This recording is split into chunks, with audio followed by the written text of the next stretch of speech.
Assalomu alaykum qadrli teletomoshabinlar. Siz UzReport TV telekanalining jonli efirlarini ko'rishda davom etyapsiz. Biz esa Xorazm viloyati Xiva shahrida bo'lib o'tayotgan 6-xalqaro Strongman musobaqasini yoritishda davom etyapmiz. Pahlavon Mahmud xotirasiga bag'ishlab o'tkazilayotgan ushbu turnir har yilgisidan ko'ra juda qiziqarli o'tyapti. Murosasiz bahslar, chunki raqobat bu yerda o'zgacha. Bu yili chunki debyutantlarimiz bor, ular ham o'zlarini nimalarga qodir ekanliklarini yana bir bor isbotlashyapti. Bugun erta tongdan, demak, birinchi shartimiz bo'lib o'tdi. Unda tosh ko'tarish bo'yicha sportchilarimiz bellashdi va mana endi 20-shartiga yetib keldik. Aynan Pahlavon Mahmud xotirasiga bag'ishlab o'tkazilayotgan turnirda bu yangi shart va o'sha eng qiziqarlilardan biri desak, menimcha xato bo'lmagan bo'ladi. Unda qoidalari o'ziga xos. Bu yerda vaqt chegaralanmagan. Masalan, o'sha 280 kg-gacha bo'lgan to'sinni olib o'tishda, ya'ni aylana qilishda kim ko'proq mana shu masofani bosib o'tsa, unga ko'proq ochkolar taqdim etiladi. Keling, mana shu jarayonni birgalikda kuzatamizda. Men kadr ortida sizga ma'lumotlarni yetkazib boraman. Demak, hozir keyingi ishtirokchimiz startga tayyorgarlik ko'ryapti. Turkiyalik o'sha yoshlari katta, bizning eng tajribali sportchilarimizdan biri Sadriddin Uzbaqchichi. Qancha olqishlasalaring, bu sportchilar shuncha ijtimoiy tarmoq oxirgi qoidalarni eslatib o'tyapti referi Jeremy Hawk va o'sha mamlakatdan ko'p. Bunda ham albatta texnika muhim, ushlab olish, qulaylik va mana shu og'irlikni o'ziga bo'ysundirishda harakat qilish kerak bo'ladi. Sayyohlar sonini oshirish sizlarning qo'llaringda. Qancha ko'p qarsak cho'zalar, shuncha ko'p daromad bo'ladi. Mana ko'ryapsiz, birinchi aylana bosib o'tilyapti deyarli. Albatta bu oson emas. Turkiya 280 km. Oxirgacha Sadriddin aka. Yana. Xiva ustuni deb nomlangan bu ustun va bu ham albatta tarixiy ahamiyatga ega, chunki mana milliy naqshlarni ko'rishimiz mumkin mana shu ustunda. Aytib o'tgandek, bundan avval demak tosh ko'tarish bahslari bo'lib o'tdi, xuddi o'sha og'ir atletika kabi, shunga o'xshash, lekin biroz qonun qoidasi boshqacha va 270 kg-li toshlarni o'zlariga bo'ysundirish bo'yicha bellashdi polvonlar.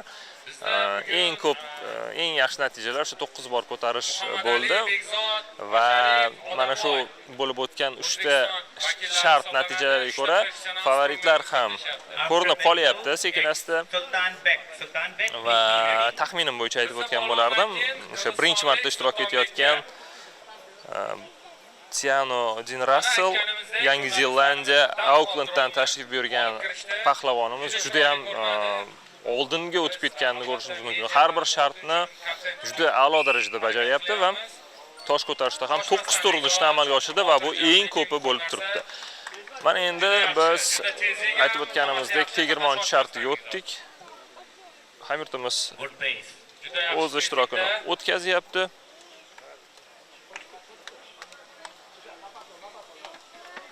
Toshmasdan Begzod juda yaxshi. Begzod birinchi aylanani bosib o'tdi.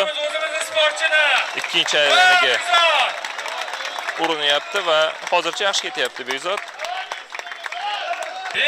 Toshkent shahridan Begzod Xudoyqulov. Yana 10 metr. Va 2 aylana deyarli bosib o'tildi. Qoyil qolish kerak. Juda yaxshi. Barakalla.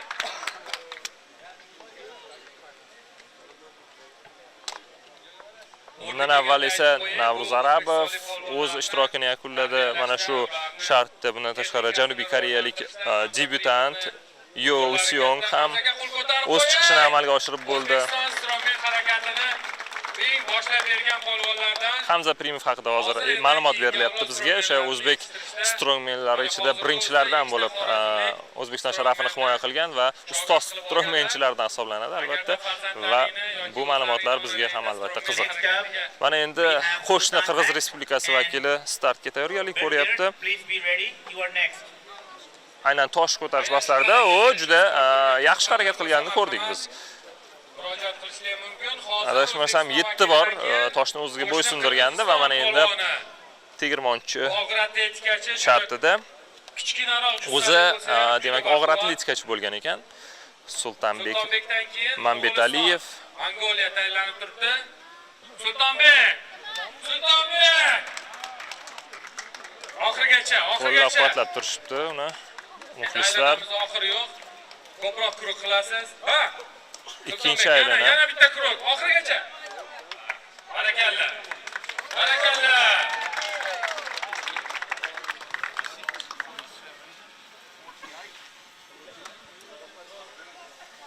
Deyarli 1,5 aylana bosib o'tildi va har bir metrlar hisoblab borilyapti.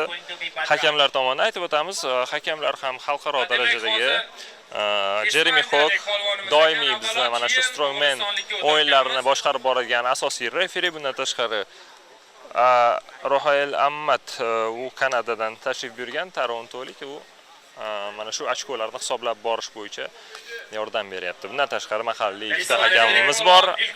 Hamza Primov haqida gapirib o'tdik. Xo'jamurod Sobirov ham aynan Toshkent shahridan. U assistent hisobida ishtirok etyapti. Bilasizlar, islandiyaliklar qordan, demak, yana bir debyutant islandiyalik Gudnason Birgirmar Reykjavikdan tashrif buyurgan. Qo'llab turamiz. Olqishlar, olqishlar. Sportchilarga pul kerak emas. Ularga faqat olqish. Boshladi o'z ishtirokini Gudnason.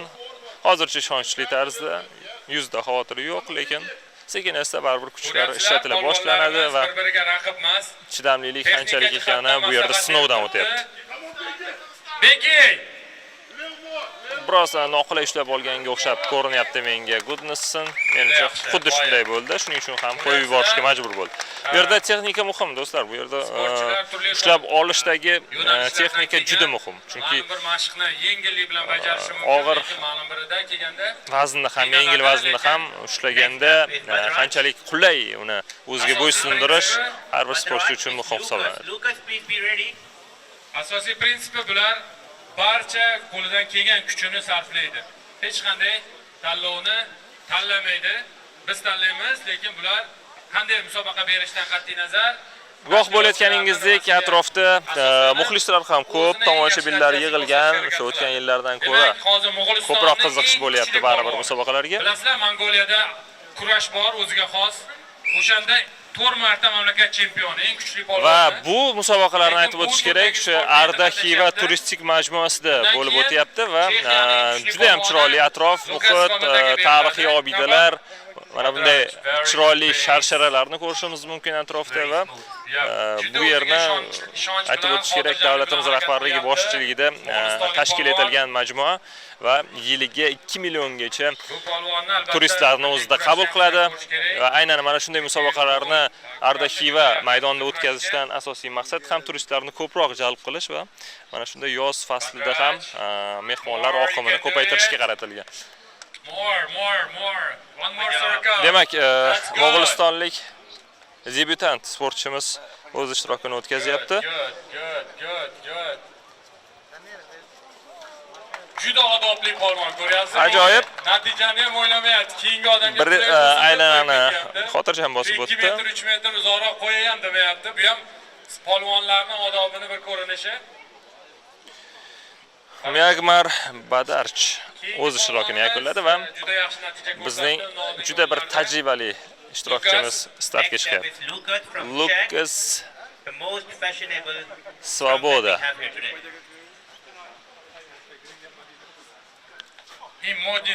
Lukas Svoboda. So'nggi qoidalar eslatib o'tilyapti Jeremy Hawk tomonidan va u menimcha bu shartni amalga oshirishda qiyinchilikka duch kelmaydi, chunki o'tgan yili ham u aynan mana shu shartni yaxshi bajargandi. Menimcha kamida 3 marotaba aylanib bera oladi bemalol. Demak, boshlovchimizning taxminlariga ko'ra Lukas Svoboda bu aylanani 3 marta bosib o'tishi mumkin. Hozir ko'ramiz bu haqiqatga qanchalik yaqin yoki yiroqligi.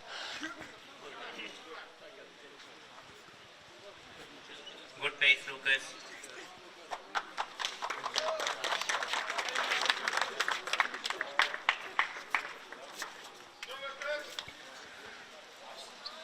Yaxshi.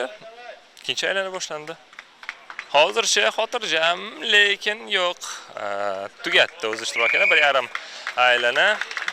O'sha taxminlarning yarmi oqlandi.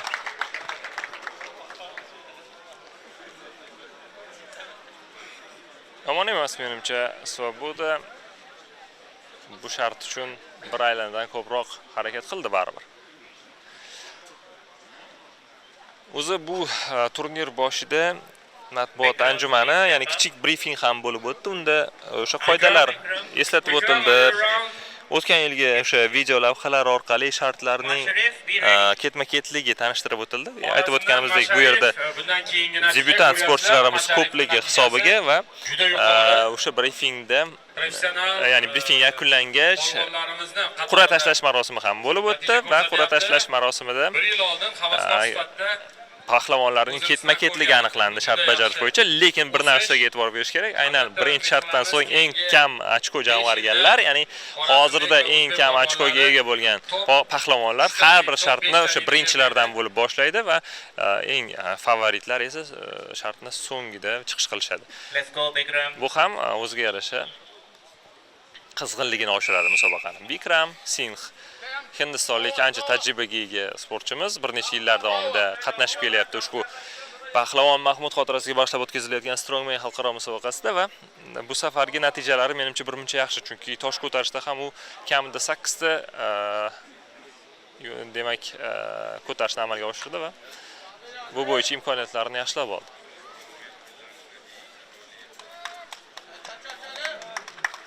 Tezlik qo'shdi ancha qolgan sportchilarga qaraganda va hozircha yo'q. O'ziga ishongan holda olib o'tyapti. Mana shu xiva ustunini aylantirishda yerda nafas rostlash ham albatta muhim va menimcha bo'ldi. Ha.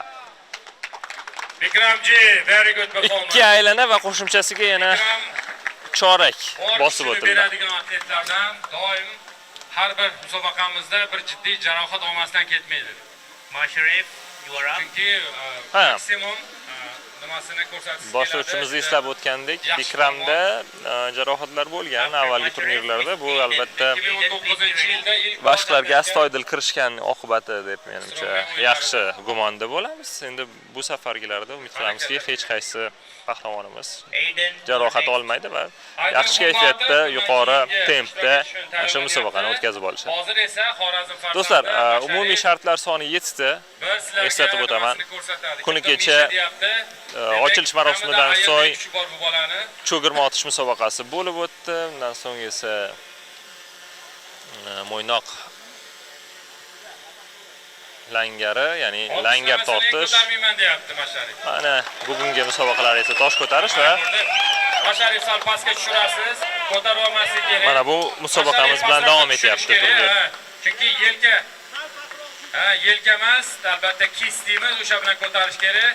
Juda yaxshi, juda yaxshi. Referilar eslatib o'tishyapti Masharifga. Tashqarisi ortiqcha. Masharif Yusupov, Xiva, mahalliy sportchi. O'zbekiston juda xotirjam va ikkinchi aylana boshladi. hali zapas bilan harakat qilyapti. Qaranglar, qo'lini ko'z tegmasin deb qo'yamiz. Hozircha yaxshi ketyapti. Masharif boshida o'sha ozgina pastroq ushlash kerakligi aytildi ustunni, chunki qoidaga ko'ra bilak bilan. Oxirigacha. Malades, olqishlab qo'yamiz. Bilak bilan ko'tarish kerak, yelka bilan emas va Masharif ikki aylana va yana chorak hisobida o'z hisobiga yozib qo'ydi deylik. Mana shu ochkolar. Keyingisi Ozarbayjonning eng olifta yigitlaridan, eng modni yigitlaridan va eng kuchli polvoni Aydin Xumbatov. U ham bodybuildingda, ham strongmanda mamlakatning kuchli yigit hisoblanadi. Xalqaro arenalarda ishtirok etadi. Xo'p, keyingi musobaqa ishtirokchisi jarohat bilan Aydin Xumbatov. Bizni turnirga qiziqish sababli jarohatdan qutulib Ozarbayjon Boku shahridan mana bizga qiziq ma'lumot aytib o'tilyapti. Demak, pressni ichkaridan olishlar mumkin. bunga qadar ozgina jarohati bo'lgan, lekin turnir yaqinlashayotganda u o'ziga kelgan va tiklanish jarayonini tezda amalga oshirgan va bu turnirga tashrif buyurishga muvaffaq bo'ldi. Juda kuchli polvon bor, Nika Leykadze. Uni natijasini hozircha juda yaxshi. Nika oxirgi 2 hafta ichida assistentlar tayyorlab berishdi mana shu ustunni o'zini juda maksimum nimasini ko'rsata olmayapti, lekin shunda ham Xumbatovga. juda yuqori o'rinlarda turibdi. Aydin Xumbatov tayyorlanyapti. Olqishlasalaring Ozarbayjondan. Aydin o'tgan yili ham bu mashqni bajargan va unga begona emas. Chunki o'tgan yili Ilhom Aliyev kelib ketgan, ozarbayjonliklar juda yaxshi biladi. Xivani Ketdi. shuning uchun Shart faqat sizlarning olqishlaringizga bog'liq. bajarishni boshladi Aydin. Olqishlab turamiz. Yaxshi ushlab olgan, lekin birozgina sekinroq harakat qilyapti. Hozircha. Bu yerda nafas ritmi juda muhim.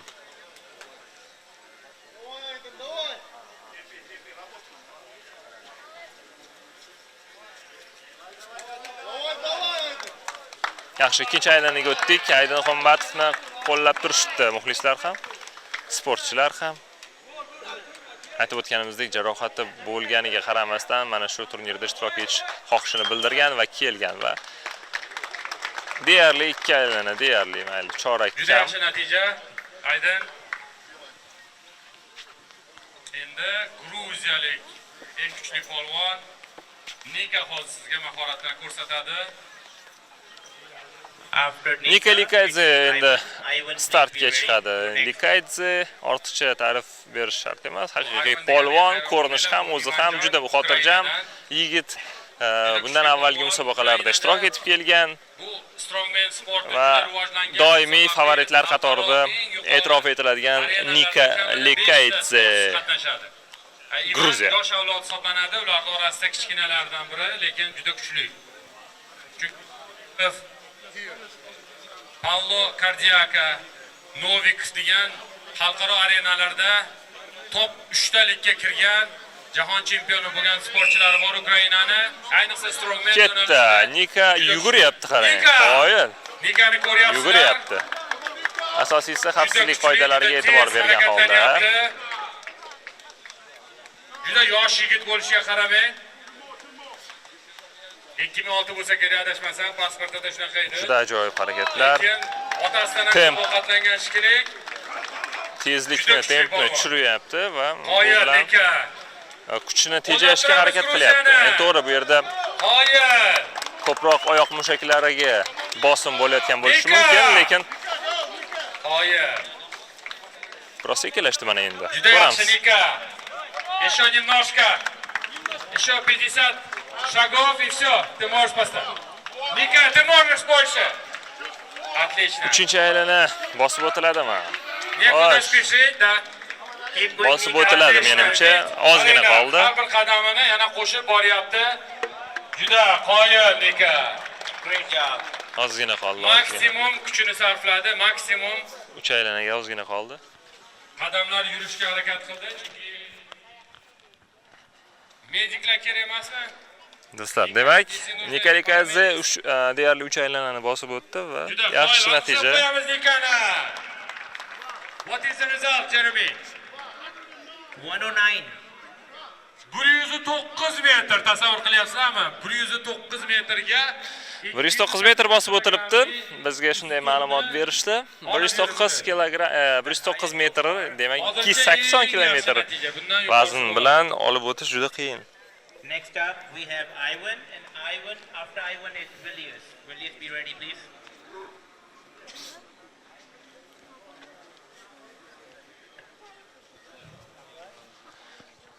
Demak, yana bir debyutantimiz Litvalik Villiers polvonimiz. o'z ishtirokini boshlayapti. Ko'ryapsiz? Ukraina Kiyev shahridan tashrif buyurgan Ivan Meskoyets yuguryapti u ham. Bu yigit borishdi o'zi bilan shunchalik kuchli. Faqat ehtiyot bo'lish kerak. Sochimiz esa bu qanday nima bo'lib ketadi polvondan bilmadim. Asosiysi Qoyil Ivan. Спокойнее. ehtiyotkorlikka berilish kerak baribir, chunki bu yerda jarohat olish hech gap emas agar sirpanib ketadigan bo'lsa, shuning uchun Zapasi bor, faqat nafas olishda qiynalyapti, ko'ryapsiz. Ivan, не спеши. Отлично. Всё, у тебя сил хватит. Отлично. Еще ikkinchi aylana bosib o'tilyapti do'stlar. Ivan, еще немножко. Ko'ryapsiz, oxirgi barmog'ini uchida bo'lsa ham Nikadan uzoqroqqa qo'yadi, harakat qilyapti. Qoyil qolish kerak. Wow. Qoyil, bu maksimum natijalar sport hisoblanadi, bilasiz. Qushdan ketgungacha Deyarli u ham o'sha aylanani bosib o'tdi va menimcha yomon emas. U ham 109 metr. Birozgina Nikadan birozgina o'tib ketibdi. nima qildi? Harakat qildi, qoyil. 50 Mashina santimetr. iroda deydi Ivan. Super. Hozir ozgina yoshilli, ozgina nafas olsin. Ozgina nafas olsin. Demak, Vilius bizi eng jussasi kichkina, lekin yana bir debyutant. irodali sportchi deb ayta olaman, jussasiga nisbatan. Vilius Jokuzis. Is Muhammad Ali. Ali be ready. Vilius Jokuzis litvalik Kaunasdan tashrif buyurgan sportchi. Ko'ramiz. Let's go Unda with qanaqa the natija bo'ladi. U ham yuguryapti. Litva Bilib olishdi menimcha vakili o'zi bu 100 qanday harakat qilish osonroq ekanligini. harakatlanyapti. Chunki sekin yurganda baribir kuchni uzoqqa yetkazish talab etilyapti. Mana bunday yugurganda baribir Assistentimizga ham qiyin bo'lyapti. oyoq harakatlari bilan ko'proq masofa bosib o'tish harakat qilishmoqda. Молодец, yigitlar rosa maksimum yordam berishyapti. Qoyil. Vilius qaranglar, hali zapas turibdi. Bu kichkina yigit qoyil Vilius. Yaxshi ketyapti. Vilius bundan avvalgi shartlarni u qadar yuqori natijalarga yakunlamagan bo'lsa-da, lekin mana ko'ryapmiz, har qaysi sportchi turli shartlarda o'z kuchini ko'rsatishi mumkin-da. Mana shu ham qiziq tomoni shu.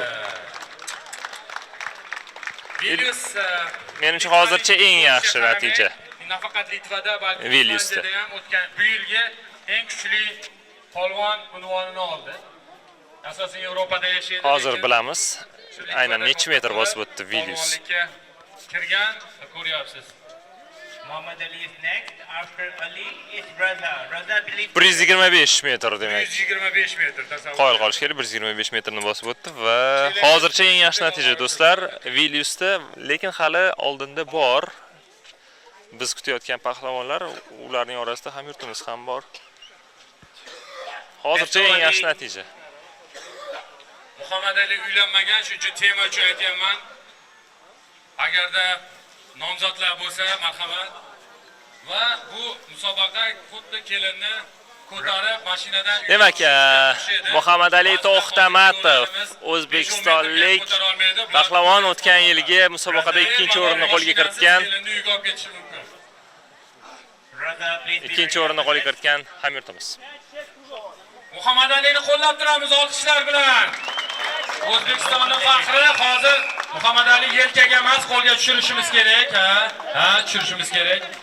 Biroz pauza izlaydi hozir. Chunki noto'g'ri ushladi boshida Muhammad Ali. 25 metrlik marrani yurishish kerak. Chunki liderlar qatorida qolish, birinchi o'rinni olish oson emas. Kamerachi ehtiyot bo'ling, kamerachi. Siz yiqilib ketsangiz, hozir ustingizdan bir aylana bosib o'tildi. Iloji yo'q. Natijasiga ta'sir qilib qolishi mumkin. Shuning uchun imkon qadar to'g'risida emas, yonidan turib oling, iltimos. Juda yaxshi Muhammad Ali. Ikkinchi aylana bosib o'tilyapti Muhammad Alida. Qo'llab-quvvatlab turishdi albatta. Ko'pchilik uni yaxshi tanishadi.